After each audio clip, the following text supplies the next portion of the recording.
Hello and welcome to CMS Forex News. I'm market analyst Nick Nassad. Today is Thursday, October 15, 2009.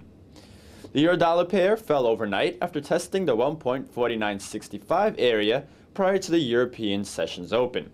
European stocks went on to open lower, which increased risk aversion and prodded traders to retrace the recent three-session upswing in the pair from 1.4650 to the before-mentioned high. The correction touched the 1.4850 level, which was a 38.2% retracement of the recent 300 pip upswing. Following better news from the U.S., the pair recovered its previous losses and was trading near its high as of noon New York time. The pound-dollar pair meanwhile surged in today's trading, breaking past its resistance at 1.6120 in a 300 pip move which stalled at the 1.63 level. The catalyst for the jump was news that increased speculation that the Bank of England will pause its bond buying program as the economy shows signs of recovery. Such a step would be a clear indication that the central bank believes that rising asset prices and improved confidence should initiate a gradual removal of its quantitative easing measures. The effect of this speculation was felt strongly in other pound crosses. The pound yen, for example, rose almost 480 pips from its open, breaking out of its almost month-long sideways channel.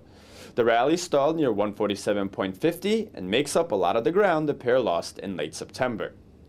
The euro-pound pair meanwhile fell sharply as well, pairing all of its gains from the end of last week and the first half of this week, with the euro finding support at 0.9140. The drop here also factored into the decline in the euro against the dollar that we saw earlier. Today's move broke an upward sloping support trend line. With the news about the pound out of the way, let's take a look at some important U.S. releases. First, U.S. consumer prices rose by 0.2% in September, a figure that matched forecasts and is a slower pace than the one in August. Food prices and energy prices moderated, indicating that weak economic activity is helping to keep inflation pressures down. The core rate, which excludes volatile items like food and energy, rose 0.2%, a pickup compared to the previous 2 months. Secondly, U.S. jobless claims fell by 10,000 to 514,000 in the week ended October 10th. The figure came in better than expected and was the lowest level of initial claims in 9 months. Continuing claims, meanwhile, fell by 75,000 in the week ended October 3rd to 5.99 million, the fewest since March.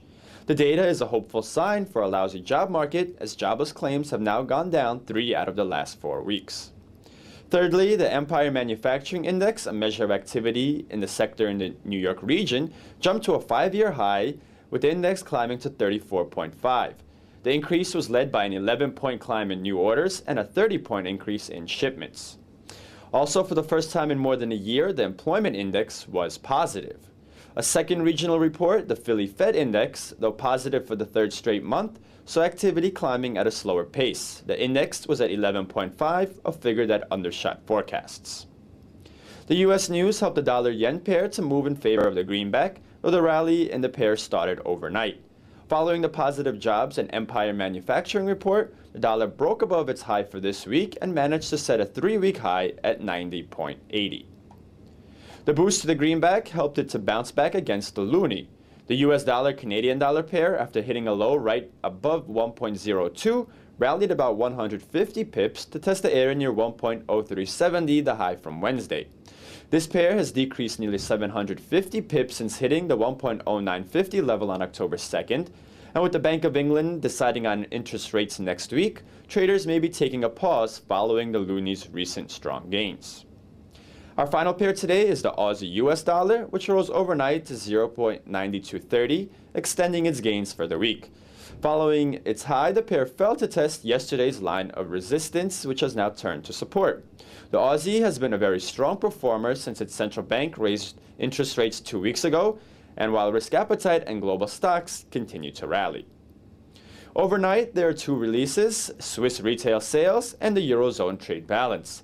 Tomorrow, Canada posts its consumer prices, while the U.S. releases data on industrial production, consumer confidence, and foreign capital flows. And that wraps up today's broadcast. Thank you for joining us here at CMSFX.com, and happy trading.